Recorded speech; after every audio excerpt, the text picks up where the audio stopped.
परंतु यमराज के दूत यमदूत बताओ तो सही, मैंने कौन सा ऐसा पाप किया है जिसके कारण अनेक प्रकार की यातनाओं से पूर्ण इस भयंकर नरक में मुझे आना पड़ा। मेरा जन्म जनक वंश में हुआ था। मैं विदेह देश में विपश्चित नाम से विख्यात राजा था। प्रजाजनों का भली भांति पालन करता था। मैंने बहुत से यज्ञ किए, धर्म के अनुसार पृथ्वी का पालन किया, कभी युद्ध में पीठ नहीं दिखाया, अतिथि को कभी निराश नहीं किया और पितरों देवताओं ऋषियों और भृत्यों को उनको भोग दिए बिना कभी मैंने अन्न ग्रहण नहीं किया।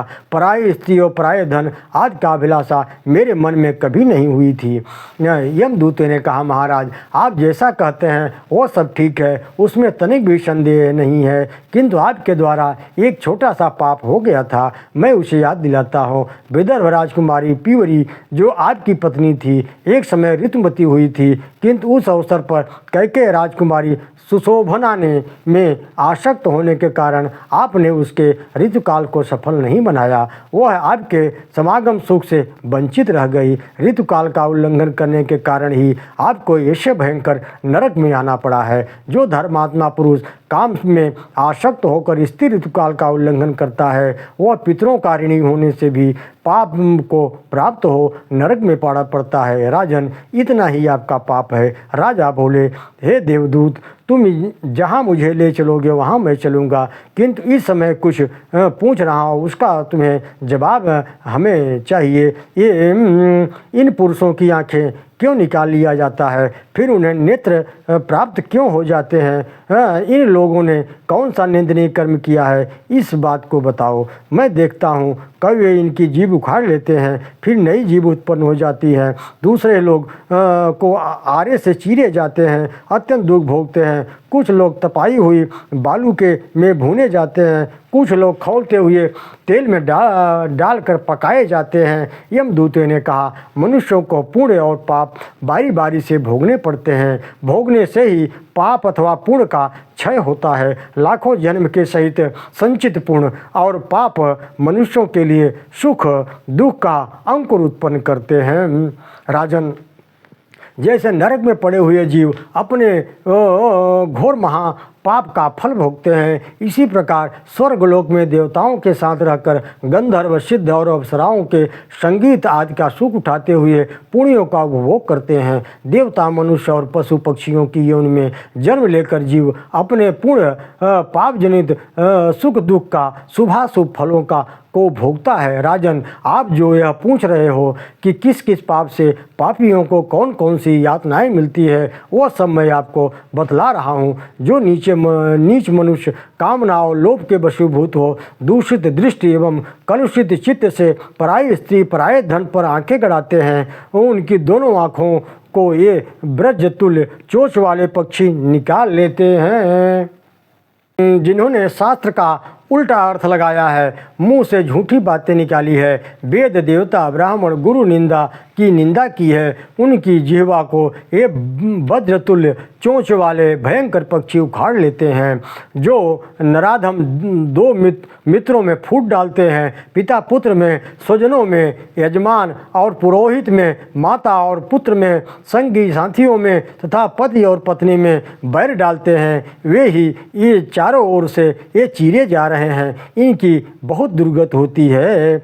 जो दूसरों को ताप देते हैं, उनकी प्रसन्नता में बाधा पहुंचाते हैं, पंखे आदि के जो है प्रीतिकार में दूसरों के निमंत्रण होकर भी दूसरे किसी यहाँ श्राद्ध भोजन कर लेता है, उसके यहाँ आने पर ये पक्षी उसके दो टुकड़ों कर लेते हैं। जो अपने अनुचित बातों से साधु पुरुषों के मर्म को आघात पहुंचाता है, उसको ये पक्षी अत्यंत पीड़ा देती हैं। इन्हें ऐसा करने से कोई रोक नहीं सकता। जो झूठी बातें कहकर विपरीत धारणा बनाकर किसी की चुगली करता है, जो उसके जिह्वा के इस प्रकार तेज किए हुए छुरों से दो टुकड़े कर दिए जाते हैं। जिन्होंने उद्दंडतावश माता पिता और गुरुजनों को अनादर किया है, वे ये पीप विष्ठा और मूत्र से भरे हुए गड्ढों में नीचे मुख करके डुबोए जाते हैं।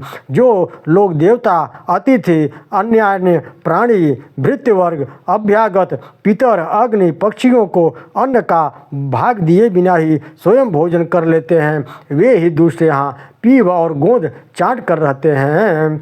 जो लोग ब्राह्मण अथवा किसी अन्य वर्ग के मनुष्यों को एक पंक्ति में बिठाकर भोजन कराते समय पंक्ति भेद करते हैं, उन्हें यहाँ बिष्ठा खाकर रहना पड़ता है। हे राजन, जिन लोगों ने झूठे हाथों से गौ ब्राह्मण और अग्नियों का स्पर्श किया है, उन्हीं में से ये लोग यहाँ मौजूद हैं, जो जलते हुए लोहे के खंभों पर हाथ रखकर इन्हें चाट रहे हैं। गौ, अग्नि, माता, ब्राह्मण, ज्येष्ठ भ्राता, पिता, बहन, कुटुंब की स्त्री, गुरु तथा बड़े बूढ़ों का जो पैरों से स्पर्श करते हैं, उनके दोनों पैर यहाँ आग में तपाई हुई लोहे की बेड़ियों में जकड़ दिए जाते हैं और उन्हें अंगारों के ढेर में खड़ा कर दिया जाता है। जलता रहता है। जो नराधम अपने कानों से गुरु, देवता, द्विज और वेदों की निंदा सुनते हैं, उसे सुनकर प्रसन्न होते हैं, उन पापियों के कानों में ये यमराज के दूत आग में तपाई हुई लोहे की कीलें ठोक देते हैं। जो लोग क्रोध और लोभ के बस में होकर पौसले देव मंदिर, ब्राह्मण के घर तथा देवालय के सभा भवन तुड़वा कर नष्ट कर देते हैं, उनके यहाँ आने पर ये अत्यंत कठोर स्वभाव वाले यमदूत इन तीखे शस्त्रों से शरीर को खाल उघड़ लेते हैं। जो किसी एक को कन्या देकर फिर दूसरे के साथ उसका विवाह कर देता है, उसके शरीर में बहुत से घाव करके उसे खारे पानी की नदी में बहा दिया जाता है। जो मनुष्य अपने जीवन भर के लिए किए हुए पुण्यों को धन के लोभ से बेच डालते हैं, वे इन्हीं पापियों की तरह चक्कियों में पीसे जाते हैं। हे नरश्रेष्ठ, ये इधर दृष्टि डालिए, ये पराई स्त्रियों का सतीत्व नष्ट करने वाले लोग हैं। इन्हें यमराज के दूत घड़ियों में बांधकर गला रहे हैं। जो उद्दंड मनुष्य गुरु को नीचे बैठा करके स्वयं ऊंचे आसन पर बैठकर अध्ययन करता है अथवा शिल्प कला की शिक्षा ग्रहण करता है, इसी प्रकार अपने मस्तक पर शिला का भारी भार लेकर के ढोता हुआ क्लेश पाता है। यमलोक के मार्ग में वह अत्यंत पीड़ित एवं भूख से दुर्बल रहता है। उसका मस्तक दिन रात बोझ ढोने के पीड़ा से व्यतीत हो जाता है। जिन लोगों ने अग्निहोत्री होकर भी वेदों और वैदिक अग्नियों का परित्याग किया है, वे ही ये पर्वतों की चोटी से बारंबार नीचे गिराए जाते हैं। जो कुटुंब के लोगों, मित्रों तथा अतिथि को देखते देखते अकेले ही खाद्यान्न या मिठाई आदि घर का उड़ा देता है, उसे यहाँ जलते हुए अंगारे चबाने पड़ते हैं। राजन, इस पापी ने लोगों की पीठ का मांस खाया है, पीठ पीछे सबकी बुराई की है, इसलिए भयंकर भेड़िए प्रतिदिन इसके मांस खा रहे हैं। जो ब्राह्मण एक दूसरे से मिलकर सदा श्राद्ध का अन्न भोजन करने में ही आसक्त रहते हैं, उन्हें ये दुष्ट सर्पों के सर्वांग से निकाला हुआ फेन पीना पड़ता है। स्वर्ण की चोरी करने वाला, ब्रह्म हत्यारे, शराबी और गुरु पत्नी गामी, ये चारों प्रकार के महापापी नीचे और ऊपर धधकती हुई आग में के बीच में झोंक कर वे सब ओर से जलाए जाते हैं। इस अवस्था में उन्हें कई हजार वर्षों तक रहना पड़ता है। तदनंतर वे मनुष्य योनि में उत्पन्न होते हुए कोढ़ एवं यक्षमा आदि रोग से युक्त रहते हैं। वे मरने के बाद भी फिर नरक में जाते हैं और पुनः उसी प्रकार नरक से लौटने पर रोग युक्त जन्म धारण करते हैं। इस प्रकार कल्प के अंत तक उनके आवागमन का यह चक्र चलता रहता है।